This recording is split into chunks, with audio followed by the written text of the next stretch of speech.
Pretty soon, I'll be hitting 100 subscribers. It's crazy to me how far I've come during this journey. Over 100 videos, 12,000 views, and a ton of growth in all categories, all in the span of a year and 3 months. Thank you all so much for allowing me to entertain you, even for just a moment. However, a huge part of that growth has been helped with my shorts content, in terms of filmmaking and writing. Basically, I review a classic game in a couple minutes. To help me, I separate the game into 5 categories and rate them on a scale of 1 to 3. 1 being bad, 2 being okay, and 3 being good. After I rate each category, I give the game a scale of 1 to 5, which, if you have a rotted brain like mine, can be translated into a tier list. This format has helped lots of people find my channel and probably will more in the future. Yeah, that's great and all, but what does this have to do with my shorts and my subscribers have to do with anything I'm talking about? Well, at 100 subscribers, I'm going to do a character analysis on Bill Cipher, one of my favorite villains of all time. At first, I thought that it would be a normal analysis, but then I began writing my shorts and realizing how much I love this format of writing. Then I realized how just okay my older Every Villain's Lemons, or Evil for short, videos are. I think it's time for a redo on all 7 villains. And let's add this new format of writing to it too. So, before I hit 100 subscribers, and probably will be my longest video ever, let's go back and see what I think of these goobers now in a tier list / review before I analyze him. Before we start our tier list, I should explain each category of what I'll be judging them in my specific order. 1. Design. Before we even see what kind of character the villain is, we should judge how this character looks. I know it sounds mean, but hear me out. Does the outfit or face judge who they really are? Does it look cool to look at? That's what I'm looking for in this category. Evilness. This is basically where I recap the story, so this part doesn't really matter, hence why you're not seeing it here. Intimidation. I feel I should feel, even if it's a sympathetic villain, I should be at least a little intimidated by an antagonist. How big is their presence? How much emotion do they show, if any at all? Motive for villainy. What made them villains, and how much does it make sense? Is it a joke, or can I actually see behind their logic? Everything of what I've listed will be factored in this tier list. At the end of each analysis, I'll show their final scores on each category. And then, as I said, they will be put on a 5-scale tier list. With that out of the way, let's start. To start off, we have Mini Lemon of Vanna Melon fame. For 2016 to 2019, every October, Vanna Melon would create an ARG, which would end in villain song sung by the Queen of Lemons herself, Mini Lemon. Let's start off with design. Now, Mini Lemon has 2 separate designs, so we'll average it out. Her first design is just standard, what if the hero's design but evil design. I like the eye patch, but nothing spectacular. 2 out of 3. Now, when fused with the red citrus demon, ooh, the horns, the gray skin, how makes the yellow pop more? Easy, 3 out of 3. Overall, your standard clone character in terms of design. 2 out of 3. Evilness. Like I said, for 2016 to 2017, Vanna Melon would pretend her channel was hacked by Mini Lemon every October. And on Halloween, Mini Lemon would sing a villain song. In 2016, it was Spooky Mini Lemon, where Mini Lemon would go more in depth in her plan in the song. See, she's her Spooky Mini Lemon, her spooky wookie kooky sour clone who wants to steal and rule the melon throne. I cannot believe that is a sentence I said on this channel. To take over Fluttershy and become the Lemon Queen, the better not a lemon clone. Until Vanna Melon blocks Mini Lemon's Sour Patch bullet with her phone melting Mini Lemon. Silly and fun overall. In 2017, that Halloween, Mini Lemon would make her next appearance in You've Had Your Fun. Not much to say here, but it's a collab with Skyrocket. You know who that guy is? Me neither. 2018 is where the videos really got serious in terms of story, mainly because the secret videos not only builds up to the main song, but also gives depth to her character. Each video presents itself as Mini Lemon in a certain room talking to us once a week. Week 1 has us learn about melons and lemons, and how lemons are weaker to melons. We also learn how she gets stronger via this choker which drained Vanna's power until we stopped her. Week 2 starts with Mini Lemon taunting us until we pull a Phoenix Wright, find the objection in her testimony, and she learns she's working with somebody else. She dismisses that, and we eventually knock it off. We learn more about Minnie Lemon's hatred of melons, and that lemons have always had it rough, unlike melons. She also teases a new form. Week 3 has Minnie Lemon brooding, and she tells us who she's working with, a being called the Red One, as she's now possessed by her, ergo, Lemon Citrus Demon. Finally, with week 4, she looks like this now. She has confirmed that we won tonight, and Vanna is free. However, now she's all powerful thanks to the Red One, and now she asks us questions. After we answer, she thinks we're lying. Ergo, lemon melons can't be evil. Ending the weeks. Next October is just Minnie Lemon torturing Vanna, so 2019, last year.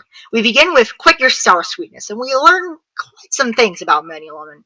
She started a YouTube channel in hopes of getting an army, but Vanna Melon overshadowed her. Now, the next videos are also split up into weeks, but are much shorter, and they have actual names.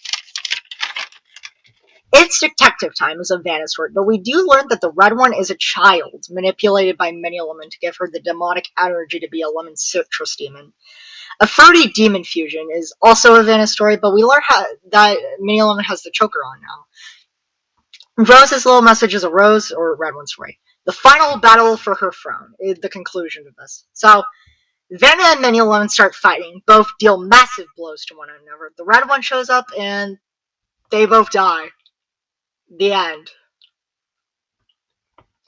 So what was the point of this section about again? Oh, right, miscellaneous stuff. So, Minnie Lemon's story is some crazy stuff. Let's tackle this in more individual rules. Intimidation. I like how she was a bit of a joke at first, but then she became a real threat. Like, they really drill in your head that she will kill everyone if Vanna doesn't do anything. 3 out of 3. Motive for villainy. I want to talk about her motive because I found it to be stupid. The whole reason she became evil is because Vanna got more popular on YouTube and not her. That's it. She tried to commit mass genocide, assaulted a child, broke into people's houses, lost an eye because she didn't get millions of views per video. 1 out of 3. So, overall, I quite like Minnie Lemon. In terms of threat, she's really menacing. I like how her developments and she starts as a joke but turns into a huge threat. I know I dismissed her design, but I really do like her lemon citrus demon form. I do think she has flaws, like her motive, and I think her connections to Vanna could be better fleshed out than sweet and sour. But other than that, she's cool. Her songs are cool, that's for sure. So, I give her A tier. 1 down, 6 more to go. That's gonna be my longest video yet. Next up is Gygus from Earthbound. Now, Earthbound is a game that means a lot to me. It came in my life around 2 years ago when I was getting more into video games, and it changed my life. Now, does any of this apply to Gygus? Not at all. For those not in the clear, Earthbound is a game series made by Nintendo with 3 games total, and this guy, Gygus, is the big bad for the first deal. Let's get into it. Design. So, for his design in Mother 1, it definitely looks like an alien. Look, I know there was a 7 release year gap, but it looks like Mewtwo. I know why you haven't skipped this part of the video. You're not here for this. You're here for this. It's honestly amazing how despite how built up Gygus is, he's still really terrifying at just a glance. Everyone has their own theory on why he looks like that. To me, he just looks like in pain, which is the concept of this creature being so evil, he physically hurt by it always disturbs me. Nonetheless, it carries him to a 3 out of 3. Alright, story time. George and Maria are abducted by aliens in the 1900s. The aliens force the couple to look after their newborn Gygus. Maria looks after Gygus and sings him a lullaby every now and then to sleep. But George learns about PSI moves, techniques the alien uses, and escapes Earth with that knowledge. Furious, adult Gygus now plans to invade Earth via help of his alien army, but is stopped by Ninten, George's great-grandson, and his friends by singing him the lullaby Maria sung to him when he was a baby. All that was Earthbound beginnings. In Earthbound, Gygus succeeds in destroying Earth, if not for a rhino beetle going back 10 years ago to warn Ness of him. Ness and his team go back to the past to fight Gygus at his weakest form, but even then, Gygus is way too strong. So, the team prays with the prayer sent to their friends, family, and the one who has been with them this entire journey, you. The prayers destroy Gygus once and for all. With that recap out of the way, time for personal opinions. Alright, intimidation. So, in both games, Gygas is built up, like, Gygas isn't really talked up at all, but when he is, he's talked up as this big threat. And, like, as you can see here, he is the background. Like, all of our bosses have a background, or some kind, but not him. So, I think that and not to mention, there's a reason that the opening cutscene in Earthbound is literally him destroying everything. So, yeah, 3 out of 3, no contest. Motive for villainy. I found Gygas' motive for villainy to be quite understandable. I mean, if my dad stole something that could ruin my race, I'd get pretty mad too. And now, hate humanity, yeah, again, it's also understandable, given that experience. So, 3 out of 3. General thoughts. I think Gygas is a really good villain. He's really solid around wonderful design, really intimidating, good motive for villainy. He is definitely one of the best video game villains of all time. He's just really solid. Nothing else there is to say. S tier. Next up is Billy Appleton. William Afton of FNAF fame. Been a hot minute since we've talked something FNAF related, huh? Well, time to go back to square one with everybody's favorite Purpley Lad. I sure hope this is as long as my original video. To start us off is his normal purple form. Fun fact, the reason he's purple is because purple in the old Atari games was a color that represented mystery and shadow. And this was back when we don't know who the purple guy was.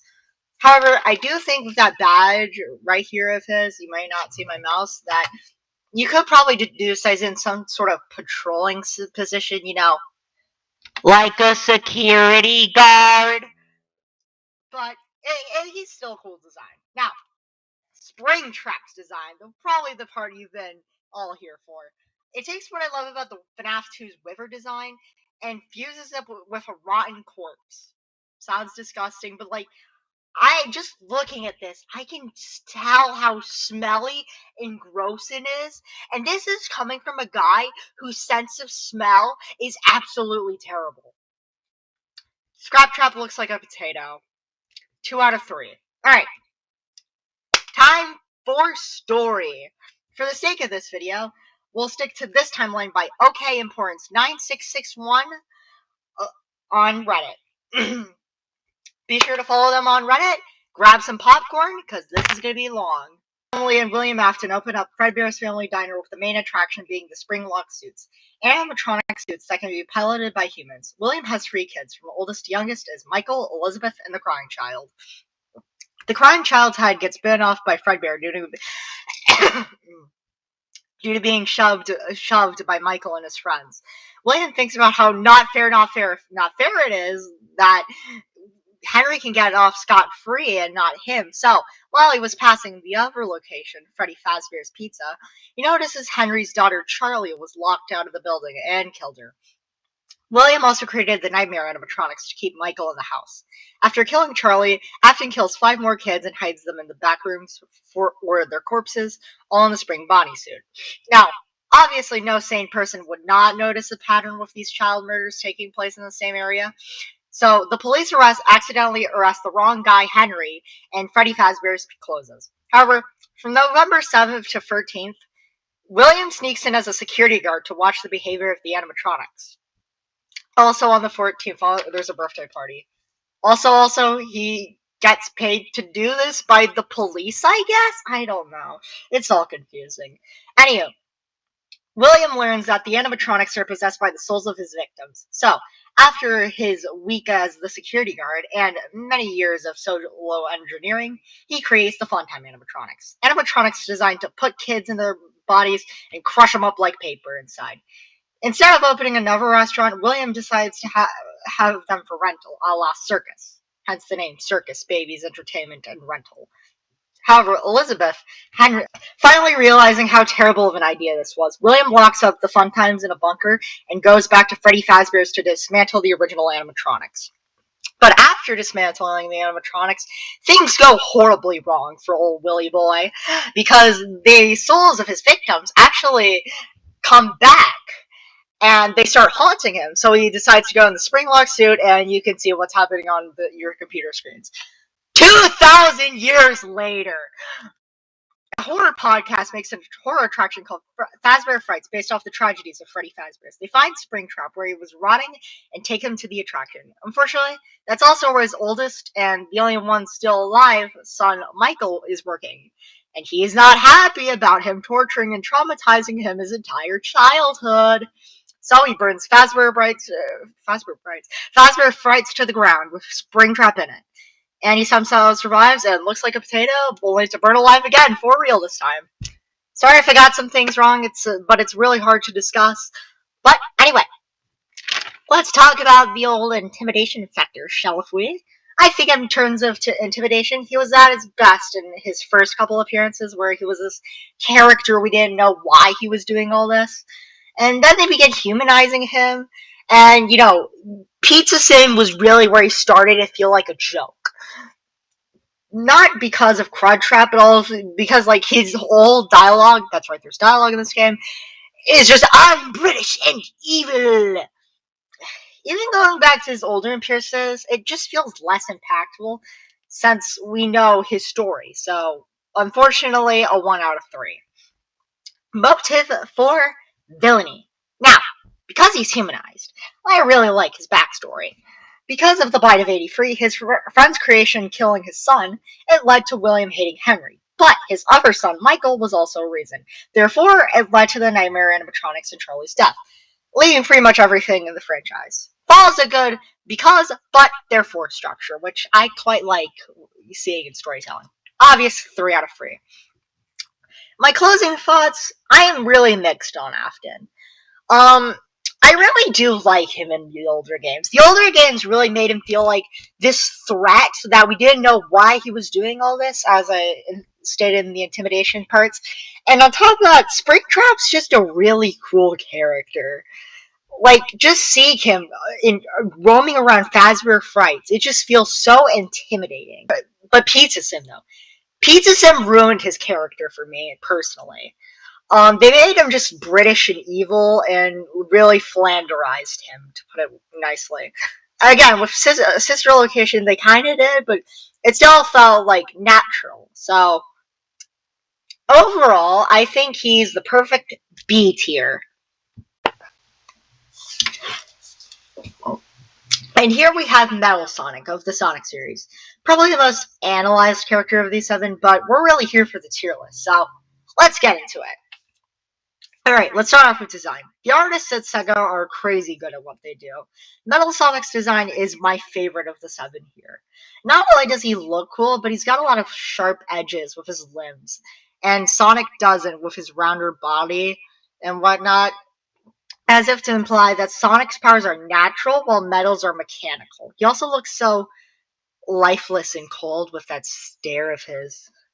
Easy 3 out of 3. Alright, Evilness. Created by Dr. Ivo Robotnik, or Dr. Eggman as he's called today, Metal Sonic was created to be better than Sonic in every way. His first mission was to destroy Little Planet and capture Amy Rose. Sonic helplessly watches as Metal succeeds in abducting Amy and gives chase.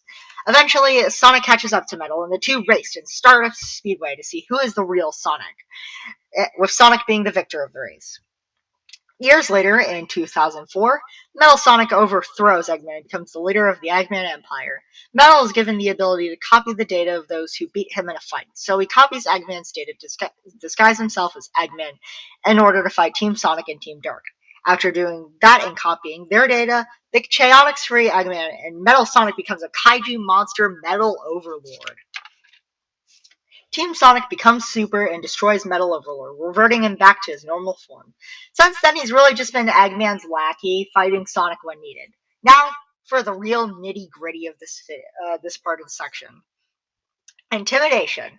So, at the beginning, Metal Sonic was intimidating. It felt every time you met him, things were going to go down.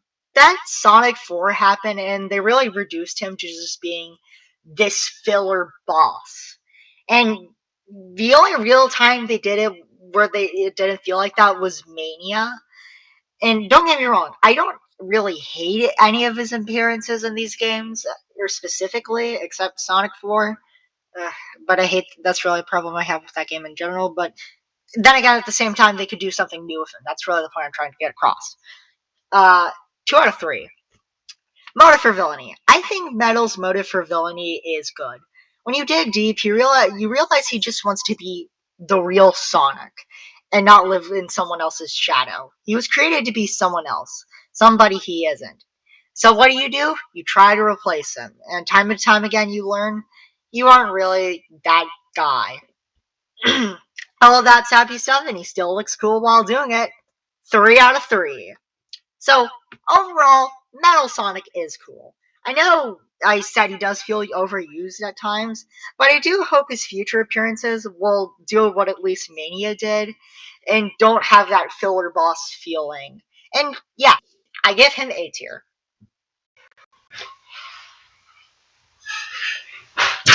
And now we have Zoe of Chipwrecked, or Alvin the Chipmunks 3. I think we all are tired of me explaining my opening stance, so let's just get to the point. So, I don't talk a lot about movies here, and this is the only live action character here, so it will be hard to compare Zoe to other villains here. That said, yeah, she does look generic. I like how she's dressed like a traveler, which is fitting for the tropicalness vibe, but compared to everyone else, 2 out of 3. Now, for evilness. Her story is simple, really. Her name is Jeanette. She kidnapped Zoe. It was difficult to find the right sports ball. I gotta find a motivation to write this section of the video somehow, guys. Okay, for real. We first meet Zoe as she gets confused for a jungle monster and gets whacked with a mango. After that mishap, we learn that Zoe is a former UPS worker who crash landed just like our heroes. She brings them to her place via zipline, where not only does Eleanor break her ankle, but Simone gets bitten by a spider. A spider that changes your brain, which she states she gets bitten by them all the time. Food for thought. The following night, Simon becomes Simone and begins dating Jeanette. This is important, I swear. While on a date, Simone finds a cave behind a waterfall, containing lots of gold and treasure, much to Zoe's intrigue. She explores on her own to attempt to get the treasure, but can't get through the tiny hole, so she kidnaps Jeanette to force her to nab the treasure. Unfortunately for her, Alvin and Dave come to Jeanette's rescue, and we learn that Zoe didn't crash land, but that doesn't matter because the island shakes, which gives Jeanette the opportunity to escape. She doesn't get far in her escape, as on a log bridge, Zoe catches her and pulls her back, only for Alvin to cut the rope that holds Jeanette as the chipmunks escape. Well, except for Dave, who has almost fallen off the log bridge, but is held by a single branch. Zoe's about to step on Dave until Ian talks some sense into Zoe. They escape for real this time, with Zoe redeemed. Alright, time to discuss her intimidation. I mean, she's kind of just a human. I think what saves her is the score. Like, it carries her presence, but over that, 2 out of 3. Motive for villainy. I think her motive is really realistic, being just simple greed. It's simplistic yet when it's her compelling villain. 3 out of 3. Now, generally, I understand I'm comparing a live-action movie villain to a bunch of cartoon video game characters, so take this with a grain of salt. But I think she's cool. Nothing that really stands out, so I think that holds her back compared to, like, the bunch of other villains here. But again, comparing a live action movie villain to a bunch of cartoon video game characters, take it with a grain of salt. I think she's good. Just like kind of okay. B tier. The penultimate villain of this list, the White Pumpkin of Minecraft Story Mode. Let's go. Design. I'm gonna be honest, I really do like this design. The White Pumpkin's design was inspired by older horror movie serial killers like Ghostface, and it really does show with the white face on the black body, you know? And yeah, I do love that cold stare from those soulless eyes with that carved smile. 3 out of 3. Alright, evilness. So, Cassie Rose is trapped in a mansion with 2 moons. Growing lonely, she tames hundreds of cats and makes a mansion, but still can't and escapes. So she makes invitations to see if her victims have the key, and zombie spawners to keep them in. Eventually, 5 YouTubers and Jesse's gang falls for her trap, killing Torque Dog, Captain Sparkles, and Dan TDM, but still no key. Jesse figures out Cassie's identity and exposes her for her crimes. Cassie is presumed to die in one of her traps, except it traps Jesse and their team under a pile of Endermites. Fortunately, Jesse defeats Cassie for real and escapes for real. For real. Alright, you know the drill by now. Intimidation. You know, in general, I think Minecraft Story Mode does a good job making villains intimidating, and the White Pumpkin is no exception. It feels like she knows your every move and has a trap for it. 3 out of 3. For villainy. Okay, I do think the White Pumpkin's motive is a bit of a stretch, but to be fair, if I grew alone like that, then yeah, I'd go crazy too. That said, what my man Stampy says at the end here solidifies my thoughts. 2 out of 3. Generally, I have no problems with the White Pumpkin. She's just really cool all around. I hope someday we do see more of her via an update or as a mob or something. S tier, and she's not even my favorite Minecraft Story Mode villain, but he's for a different time. See. For our final discussion of this video, we have Monica of DDLC, or Doki Doki Literature Club. Now, yes, I did say I want to separate from DDLC, but come on. You don't expect me to not talk about her, right? To celebrate this milestone, I think this can be the exception. I will give my honest take, but unlike my other video, I'll not just hate. I'll try to be somewhat nuanced about it. Whining aside, here we go. Alright, design. Being real, I've had to rewrite this section like 20 times and don't know what to say about her design. What else do you want me to say that's already not been said? It works. 2 out of 3.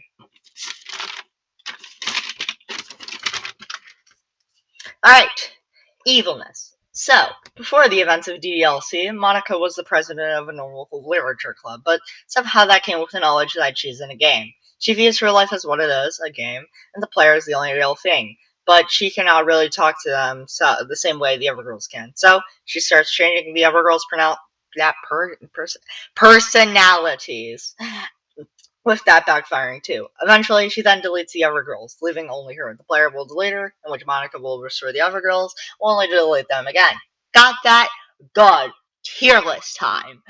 Intimidation. I think Monica crossed the line perfectly between a happy, cute anime girl to a threat perfectly in Acts 1 and 2. And 3, I was kind of, this is it. Oh, for villainy. I found Monica's motive to be okay. I think they could do a better job explaining it personally. 2 out of 3. Alright. Final thoughts. Overall, I think Monica is an alright character. I used to really hate her back in the day, but now I think I respect what she's done to my peers. Hearing stories on the internet about people of how they felt lonely until Monica came into their life warms my heart. Now, personally, I think the main issue I have with her as a character is I don't know if she should be pure evil or completely sympathetic. And I won't lie, some of the things she says in Act 3 bugs me. But I won't lie, she is a really charming character. So, I think she's the perfect spot for B tier. Well, there you go. There's all villains of the evil, or every villain summons, into a tier list. To truly end things off, here's each stat of the characters. Firstly, we have design, then we have intimidation, and finally we got motive for villainy. This video took literally forever to make, so thanks for watching, and I'm proud of how it turned out. But we're not done yet, we still got Bill Cipher. Honestly, right now, though, I need a break making these videos, but this got my interest in villains again, so expect more in the future. Not in this format, however. I think I'll give my thoughts and then show each stat they had and then the tier list. Still, nice to try something new for once. But for now, I want to enjoy some games and consume Sonic and Danganronpa memes. Thanks for watching and 150 subscribers.